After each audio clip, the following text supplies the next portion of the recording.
বিসমিল্লাহির রহমানির রহিম। আসসালামু আলাইকুম রহমতুল্লাহ। আমি মোহাম্মদ জিয়াউর রহমান, সহকারী শিক্ষক, পুলিশ লাইন উচ্চ বিদ্যালয় দিনাজপুর। আজকে আমি একটি গুরুত্বপূর্ণ ভিডিও নিয়ে উপস্থিত হয়েছি। এখানে দুইটি টপিকে বিভাজন করা হয়েছে। যে প্রথমে আমি বলতে চাই যে এটি মাধ্যমিক ও উচ্চ মাধ্যমিক শিক্ষা বোর্ড দিনাজপুর হতে গত 6 অক্টোবর 2021 খ্রিস্টাব্দে একটি গুরুত্বপূর্ণ নোটিশ জারি করা হয়েছে। এটি প্রফেসর মোহাম্মদ তোফাজ্জুর রহমান, পরীক্ষা নিয়ন্ত্রক, মাধ্যমিক উচ্চ মাধ্যমিক শিক্ষা বোর্ড দিনাজপুর স্বাক্ষরিত একটি নোটিশ।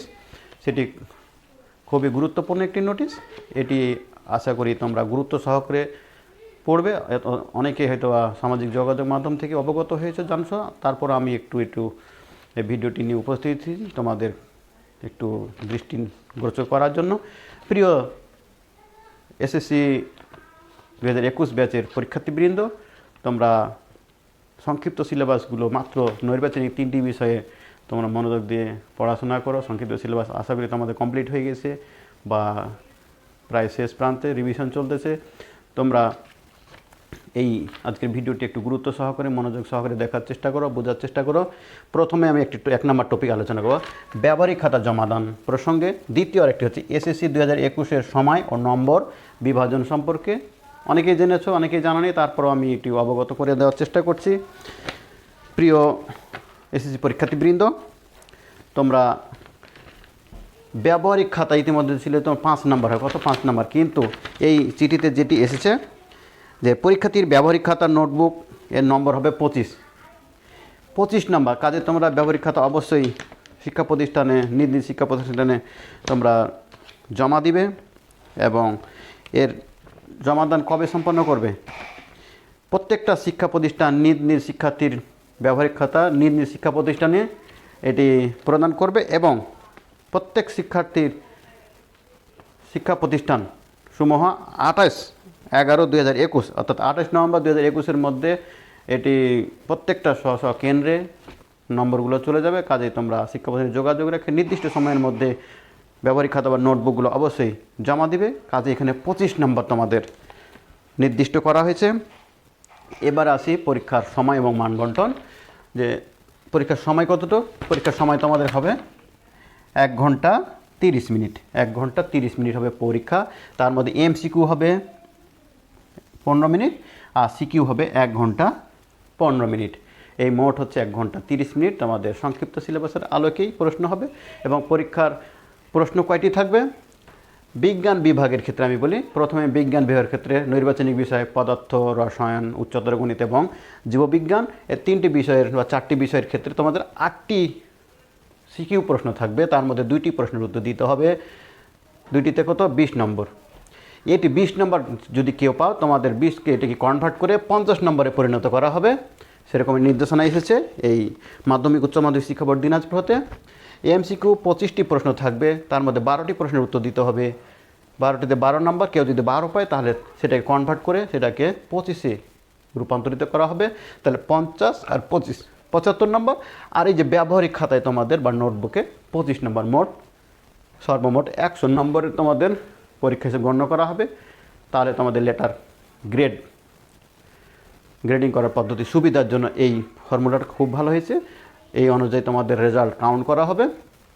মানবিক ও ব্যবসায় শিক্ষা শাখার শিক্ষার্থীদের বা পরীক্ষার্থীরা তোমাদের আগের মতো 11টি প্রশ্ন থাকবে। 11 থেকে মাত্র 3টি প্রশ্ন তোমরা চয়েস করে নিতে পারো। 3টাতে তোমার 3 × 30। কেউ যদি 30 নম্বর পাও তাহলে এটাকে কনভার্ট করে 70-এ পরিণত করে, এক কথায় 70-এর হিসাবে তোমাদের এইটি নম্বরগুলো বিভাজন করা হবে। আর 30টি বহু নির্বাচনী প্রশ্ন থাকবে, তার মধ্যে 15টির উত্তর দিতে হবে। 15টিতে 15 নম্বর। কেউ যদি 15-এর মধ্যে 15 পায় তাহলে 30 হবে। অর্থাৎ ঐকিক নিয়মে যে 30-এর মধ্যে সে কেউ যদি 12 পায়, 30-এর মধ্যে পেলেও 12, 1-এর মধ্যে কত আর 30-এর মধ্যে কত, তাহলে ঐকিক নিয়ম ফর্মুলা অনুযায়ী তাহলে এটাকে কনভার্ট করে 30-এ পরিণত যা পাবা ওটাকে তাহলে 15 × 30। কেউ যদি 10 পায় তাহলে কত? 20 পাবে। যদি 15 পায় 15 × 30। এক কথায় নৈবিত্তিকে যদি তোমরা 10 পাও তাহলে 20, 8 পেলে তোমরা 16 পাও, 15 যদি পাও তাহলে 30 নম্বর পাবে। আর এইটাতে তোমরা প্রায় 2.5 গুণ, 30 × 30 = 60, মোটামুটি 2.5 গুণের উপরে আর কি, না 2 পয়েন্ট সামথিং কিছু যত পাবা তার সঙ্গে 2 পয়েন্ট সামথিং গুণ করলে ওই তোমাদের কনভার্ট করে ওই 70 নাম্বারই নিয়ে, তাহলে 70 MCQ আর MCQ 30, মোট সর্বমোট হচ্ছে 100 নম্বর। এভাবে নম্বরগুলো বিভাজন করা হয়েছে। তো প্রিয় শিক্ষার্থীরা, এই হলো তোমাদের ব্যবহারিক খাতা। অবশ্যই জমা দিবে কত? শিক্ষা প্রতিষ্ঠানে জমা রেখে, কারণ কেন্দ্রগুলোকে 28 তারিখের মধ্যেই কেন্দ্র সময়ে পৌঁছাতে হবে প্রত্যেক শিক্ষা প্রতিষ্ঠানকে। এবং এই সংশ্লিষ্ট নম্বরগুলো শিক্ষা বোর্ডে ওয়েবসাইটে অনলাইনে প্রেরণ করবে কি কেন্দ্রসমূহ, এবং হার্ড কপি সংশ্লিষ্ট বোর্ডের পরীক্ষা শাখায় অবশ্যই জমা হবে এই ব্যবহারিক খাতাগুলোর নম্বর। যেমন অ্যাসাইনমেন্টের নম্বর তোমাদের শিক্ষা বোর্ডের ইতিমধ্যে প্রেরণ করা হয়ে গেছে, 8টি সপ্তাহের অ্যাসাইনমেন্ট। ঠিক নম্বরগুলো ঠিক একইভাবে প্রেরণ করা হবে প্রত্যেকটা কেন্দ্র থেকে চলে যাবে কোথায়? শিক্ষা বোর্ডে। কাজে গুরুত্ব সহকারে ব্যবহারিক খাতাগুলো তোমরা লিখে জমা দাও বা জমা দিয়েছো ইতিমধ্যেই। আর নম্বর বিভাজন তো 1.5 ঘন্টা, এটা জানালাম। তো এই ধরনের শিক্ষা সংক্রান্ত যে কোনো ভিডিও যদি আসে না, তথ্য আসে, আমি তোমাদের শেয়ার করার চেষ্টা করব, ভিডিও বানানোর চেষ্টা করব। তোমাদের উৎসাহ উদ্দীপনায় আমার এই যে free online education school and মাদ্রাসা চ্যানেলটির প্রায় 600+ এখন সাবস্ক্রাইবার হয়েছে। যারা সদস্য হয়েছে, সাবস্ক্রাইব করেছো আমার চ্যানেলটি, তাদেরকে অসংখ্য ধন্যবাদ। যারা করনি বা আমার ভিডিও দেখো বা দেখছেন, সবাইকে অসংখ্য ধন্যবাদ। আমি শিক্ষা সংক্রান্ত তথ্যগুলো ফ্রি অনলাইন এডুকেশন এই চ্যানেলে নিয়মিত হয়ে দেওয়ার চেষ্টা করব। এবং বার্ষিক পরীক্ষা এবং প্রাক নির্বাচনী পরীক্ষা, অর্থাৎ 6ষ্ঠ থেকে 9মের বার্ষিক পরীক্ষা এবং 10ম শ্রেণীর প্রাক নির্বাচনী পরীক্ষার ক্লাসগুলো আমার একটা নতুন ইউটিউব চ্যানেল জেডার টিউটোরিয়াল, এখানে এখন থেকে ইতিমধ্যে প্রায় 9টি ভিডিও আপলোড করেছি, অসংখ্য সাড়া পেয়েছি। ওখানেও প্রায় 100 মতো সাবস্ক্রাইব হয়ে গেছে। যারা এই 2টি পরিবারের সদস্য হয়েছে ইউটিউব চ্যানেলে, তাদেরকে অসংখ্য ধন্যবাদ। যারা হয়নি তাদেরকে যদি আমার ভিডিওগুলো ভালো লাগে, শিক্ষা সংক্রান্ত তথ্যগুলো যদি ভালো লাগে, সবাইকে চ্যানেল 2টি সাবস্ক্রাইব করে পাশে থাকার জন্য বিশেষভাবে অনুরোধ করছি। সবাই ভালো থাকবেন, সুস্থ থাকবেন। আল্লাহ হাফেজ, আসসালামু আলাইকুম।